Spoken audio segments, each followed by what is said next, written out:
Pengine tunaweza tukawa tunaharibu sasa. Tunaharibu tunakokwenda. Tunapaswa kuambia kwamba Serengeti, nyie vijana, hiki mlichokifanya ni kizuri, lakini mna nafasi ya kufanya kizuri zaidi.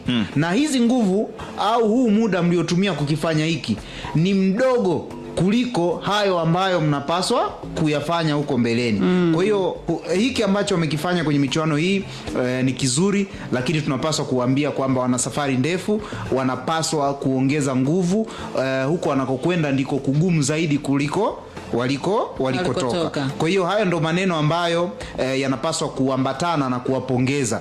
Sio kwamba tuambie bwana, nyie Serengeti Boys timu yoyote lazima mcheze, na timu yoyote mkitaka msajili hapa lazima watoto wacheze. Hautakuwa mpira wa miguu huo. Mpira wa miguu unacheza kulingana na juhudi zako ambazo unazionyesha. Na kitu cha mwisho sasa, tusiwatazame hawa ambao wako kwenye, wanasema usipende kumuokoa mtu ambaye yuko sehemu salama.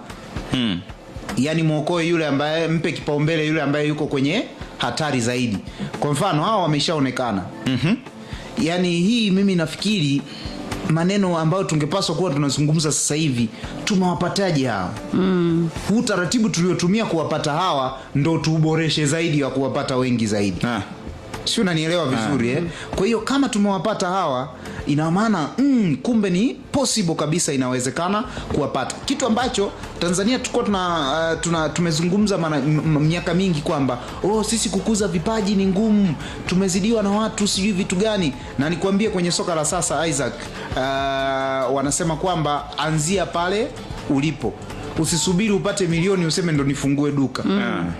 Wewe ndugu yangu, hata yule ambaye ana duka la milioni hutamkuta kamwe kwenye maisha yako. Anzia pale pale ulipo. Mimi nakupa mfano, kwenye sisi tunasema kwamba hatuwezi kufikia level za kuandaa vipaji kama wenzetu labda Morocco na Senegal kwa sababu tu ya miundombinu kuwa mibaya.